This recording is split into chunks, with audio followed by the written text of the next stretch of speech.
Welcome to The Explainer. Today, we're going to peek inside the government's other pockets. You know, the places where it holds on to money that isn't really its own. So let's just dive right in with a question. If you have a 529 college savings plan, you know that's your money for education, right? But the state is the one holding it. So where do they actually keep it? It's a simple question, but man, it opens up a really fascinating part of public finance. And this kind of thing happens all the time, even if we don't really think about it. You've got counties collecting property taxes for cities, or school districts managing money for student clubs. Or think about a state holding on to an old, unclaimed bank account. In every single one of these cases, the government is just playing the role of a temporary guardian. Okay, so that brings up a really important puzzle. If this money doesn't belong to the government, if they can't use it to, pave roads or pay firefighters, how in the world do they account for it? You can't just mix it in with all the general tax dollars. There has to be a system to keep it separate and safe. And the answer is something called fiduciary funds. The name itself is a huge clue. It comes from an old Latin word that means trust, and that's exactly the government's role here. It's acting as a trustee, someone who manages resources for somebody else, whether that's you, me, or even another government. Now, here's the most important rule, the one thing you really need to get about these funds. This money is fundamentally separate. It is not available for the government to use on its own programs. It's got to be kept completely cordoned off from the money it uses for its regular day-to-day operations. And check this out. This chart shows that separation perfectly. You can see how all the other funds, like governmental and proprietary funds, eventually get rolled up into the government's main financial statements. But look over there on the side. See the fiduciary funds? They are intentionally kept separate.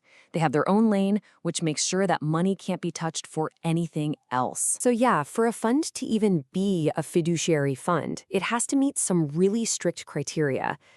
The assets have to be held for someone else. The money can't come from the government's own revenues, like its own taxes.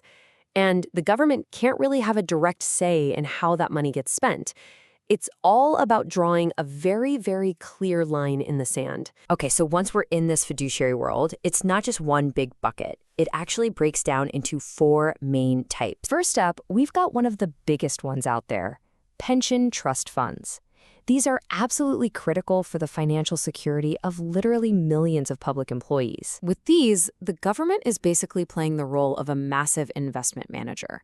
It collects contributions from both the employees and itself as the employer, invests that huge pool of money, and then, down the line, it makes benefit payments out to all its retirees. It's managing the entire retirement lifeline for its workforce. And within pensions, there's a really key difference to understand. You have what's called a defined benefit plan, where the government guarantees a specific retirement payout. They take on the investment risk. Then you have defined contribution plans, kind of like a 401k, where your final payout depends on how well the investments do. In that case, the employee bears the risk. Okay, next up is type 2, investment trust funds. And this one is all about the power of pooling your money together. Think of it like this. It's a big investment club, but for governments.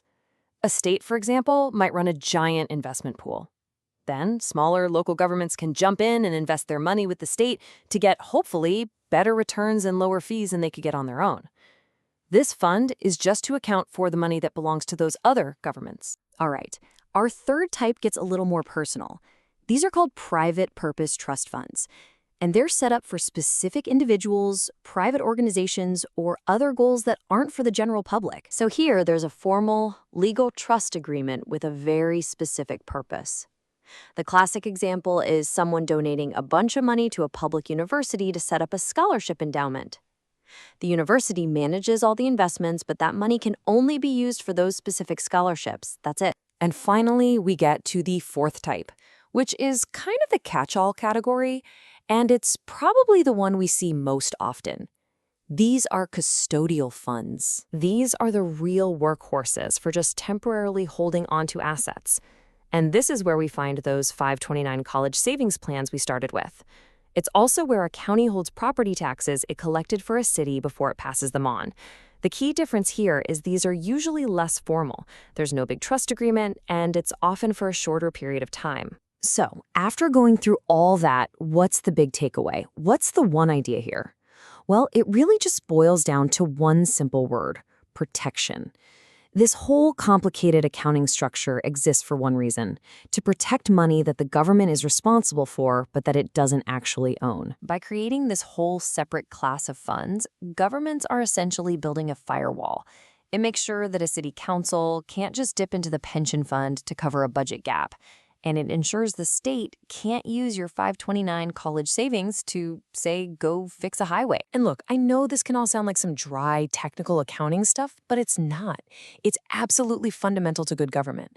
It creates accountability because we can all see that the money isn't being misused. It builds trust because people know their savings and their retirement funds are safe.